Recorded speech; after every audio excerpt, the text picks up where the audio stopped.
If you call a timeout, then, Mike, if you call a timeout immediately, that should be it. If a player calls it or a coach calls it. I like that point. That's become like a nervous tick for players now. As soon as the whistle blows, it would go away quick. It would go away quick if they were doing it.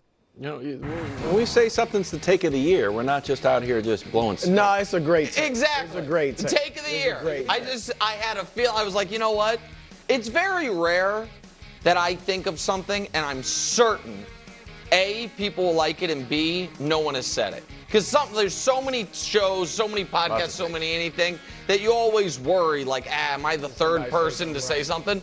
And so, yeah, thank you, Richard Jefferson. Shout out to RJ. First things first alum from way back in the day. Wow. He used to come in studio. Huh? That's why I never remember seeing RJ. No, this was, like first season, me, Chris Carter, Jenna Wolf over across from Radio City. RJ would come in at 6:45 a.m., great attitude, hang out with us. RJ is great. A lot of people say it's 3:30 right now. We don't. A lot of people say we launched his media career. I don't say that, but a lot of people say that. Was that the first show he was on? Again, a lot of people say we launched his media career. A lot of people say that. No one That's love, though. That was a great shout out. Yeah, appreciate that. Mike Green hated it, so I don't know. That's true. Breen was like, first of all, Breen was like, who? He's like, no. Who said what? No, Breen, no, that's not true. What he said? If you go back, he gave it like the negative bang. He said, no, no, no. But we're like, what a great moment. Legendary broadcaster. He definitely shot it down. What are we talking about? No way.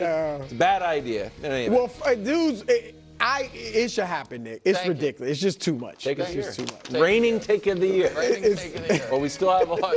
Good job getting that video. Caleb Williams met with the media at OTAs and addressed Seth Wickersham's upcoming book, which outlines how he didn't want to be drafted by the Bears, took a liking to Minnesota, and even considered playing in the UFL this weekend on Fox. Take a listen. I think you think about all of the options and you look at it, the history and the facts and all these different things. And those are thoughts that go throughout your head in those situations. So, all of those were thoughts. And then after I came on my visit here, it was a deliberate answer and deliberate and determined answer that I had is that I wanted to come here. What? Your reaction? I think that if we are being fair and saying since he announced for the draft out of USC to right now this moment, when Caleb Williams has been in the public eye, and there were a lot of questions about diva stuff, will teammates like him, all of that, that Caleb has handled himself as a pro incredibly well and kind of avoided potential landmines. This was one of a self-inflicted landmine because he and his dad talked to Seth, and credit to Seth. Yeah. You know what I mean? And then he handled that really well. I think some of his body language during losses would be a demerit. You know what I mean? He doesn't seem to take losing well, and you would see him on the sideline, but he never went to the press conference afterwards and blamed teammates or did any of that. I think he's handled the quarterback stuff that isn't playing quarterback probably even better than he's handled the playing of the quarterback up to this point. Not a great sign, but I'm just saying I would give him like an A minus on that, and I couldn't give him an A minus on how he played his rookie year. I also think, Brew, his concerns were validated by the upheaval within the Bears organization last year. I obviously was wrong in evaluating their coaching staff, the overall talent. Like, I have to wear that. Why was that? What'd you say last year? I thought they'd go to the Super Bowl. No, I just wanted to hear it. No, I obviously was wrong. But he was right in being worried about him. And so I think he has handled this quite well, personally. I don't think Caleb Williams owed anybody an apology or an explanation. Really? No, because he was fully justified in questioning, he and his dad, whether or not I should go to the freaking Chicago Bears. Now, I'm one of those, I liked Burrow going to the Bengals, like, I'm that guy, I'm going to lead them. But the Bears, let's keep it real. They have been a disaster for the most part since the 90s. And they weren't even phenomenal before that. You know, they were a great team in 85. They had Walter Payton and all that. But they have been a bad situation football-wise, particularly for quarterbacks. Quarterbacks been a disaster. All right? So him and his dad looking at the situation saying, can you succeed here? Do they have the right things in place? I got no problem with that. In fact, I like it. Now, were there teammates of Caleb's that he had maybe heard were bothered by the article? Was some of the front office bothered by the article? I bet it was and more maybe fans. Okay, yeah, I think he didn't want the fans to. Yeah, if he felt like, okay, I need to come out and say something to get out in front of this and put it to bed, that's fine. Because I agree with you, Nick. I think he handled himself great there. I don't think he was great last year all the time. I wouldn't give him an A- like you. I thought at times he needed to be humbled. What I saw there is a humble guy who probably didn't want to go out and address that, but said, look, if fans, if some teammates, front whatever, they need to hear it, fine, I'll say it. All right. But I don't think he was wrong at all to look at these other options. And at the end of the day, he went to the Bears. So I think it was great for him, and I think he showed maturity. And it looks like a better start. You know, Ben Johnson, they want to work on his body language and stuff. So far, so good, because I thought he was great in this press conference. So he called it a storm before the clip that we said. He's like, I want to address the storm. So he was obviously worried about it. And he did address the fact that his concerns were valid. In a nice way. He's like, everybody knows it's a fact. There hasn't been a 4,000-yard passer. Having those thoughts are fair. He kind of slipped it in. He didn't lead with it, but I thought it was all fair. So the question I have for you is, are you positive, as the Caleb guy, that Ben Johnson has solved what has been an institutional issue in Chicago? That nope, it's over. It's Caleb and Ben Johnson, and those are just ghosts and have no relevance towards what's happening now. No, I obviously can't be certain he has solved it. No, but what I can say is I think he was the smartest bet they could have made this offseason.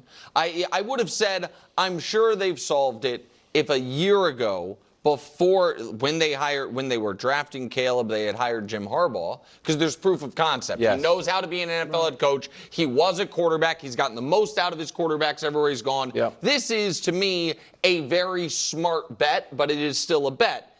The other, pieces of it are, you still need to have made sure you made the right moves on the offensive line. Now, I think they made some really good ones. Yeah. I obviously like Tooney a lot, and they upgraded elsewhere. I like the weapons that he has.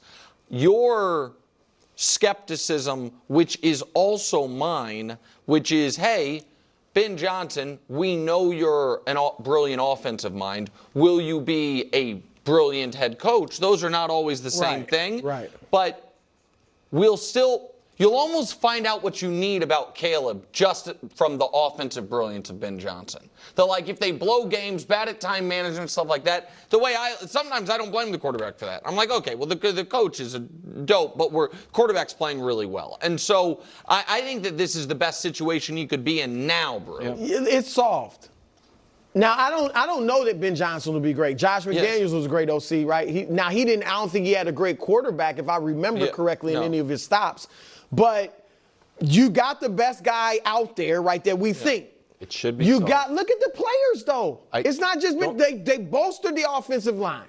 They got a really nice receiving core, including tight ends, tight ends, 2 of them. I totally agree. Running back, if Caleb can't succeed in this, and I'm not saying they got to go to the NFC Championship this year, but if he can't succeed in this, then we got to look at Caleb. I mean, what more do we need to give? This is a cousin of sports gods, which you believe in. I'm a little bit leery of. I'm out on them. They're not on it. They're not cursed. Well, you know what you do believe in? You try to make it more scientific, but you actually are saying sports gods. When the Ravens defense was bad, the Ravens defense won't be bad. It's in their DNA. We're like, what are you talking about? It's a cultural DNA of the Ravens that goes through legacies.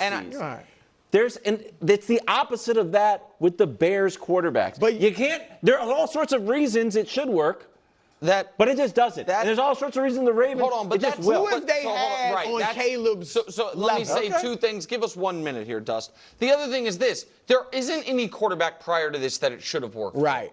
The Mitch Trubisky was a bad pick. Fields was when did Justin Fields get picked? But he wasn't Caleb. What did he get picked? He was a first round. Yeah, no, they've had first round picks, but they did. It's not We've like seen they have Justin elsewhere, quarterbacks too. that, they couldn't work there, but then they went on to a great career elsewhere. Trubisky was better in Chicago than anywhere else. And Nagy came over from the Chiefs and under Andy Reid, and it's all like, wow, and he was coach of the year, and then it fizzles. Can I say something else, though, that I think this is a cousin of? I think your Ben Johnson stuff is a cousin of your Cole Strange take. What is that? So Cole Strange was a bad draft pick by the Patriots. The Rams, to be seen. Well, they didn't pick up his fifth-year option. They think it's a bad pick. Well, savage. The Rams laughed about it, and then Wilds, for about a year, was like, Sean McVay, what have you ever done in this league? I never said and that. we're mad. I never said, what have you ever done in this league? I'm misquoting. He said that until he won the Super Bowl. But he didn't like it. Ben Johnson mocked the tush push. And now Wild's like, Ben Johnson, what have you ever done in this league? How many games has he won? Exactly. I respect it. You don't know. You don't like guys. Doug Peterson took Nick Foles won the Super Bowl, comes down with Trevor. Well, he needs a quarterback. Trevor Lawrence. They won a playoff game. He needs a quarterback. They did.